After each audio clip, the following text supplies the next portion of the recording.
नमस्कार, जय महाराष्ट्र, जय शिवराय. आज तारीख आहे 21 मे 2025.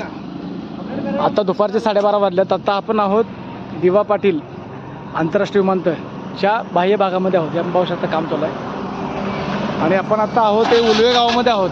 इकडे उलवे गाव वगैरे हे आपले ब्लॅक पॅन्थर. आता आपण हे सॅनिक रेडर आहे याची काच बसवण्यासाठी आलो आहे. आपण मध्यंतर आलो होतो, ही खालची काच आपण बसवली होती, वरची कस्टमर यांची जुनी होती, परंतु ते म्हणले वापरा आमचे. तर वापरायला गेलं तर ते ग्लास काय तर हाईटला मोठी होती आणि रुंदीला कमी होती, त्यामुळे ते काय वापरता आलं नाही. मग नंतर नवीन बनवली आणि आता फिटिंग लावलं आहे. तर आता आपण पाहू शकता ही वरची काच आता आपण लावून झाले आहे. जुनी काच आपण 15 ते 20 दिवसापूर्वी लावली होती. तर आपण पाहू शकता हे पट्टे लावले आहेत. आपण इथे पट्ट लावल्या, इथे एक लावल्या, की यासाठी की जरी पेस्टिंगमधून काच निसटली किंवा काय झाली तरी त्या क्लिपमुळे अडकून राहील.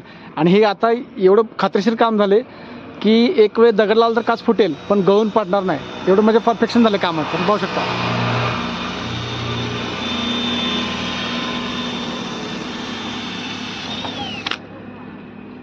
आता आपण आहोत पनवेल उलवेमध्ये दिवा पाटील आंतरराष्ट्रीय विमानतळाच्या बाह्य भागामध्ये.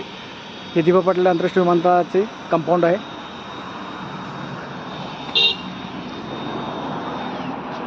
हा सॅनीचा 160 ग्रेडर आहे, त्याची काच बसवून लावलं आहोत.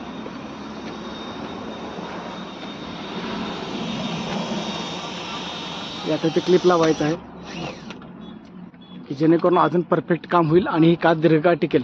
दीपक, काम कसं हुआ? कोई शक? ओके, धन्यवाद.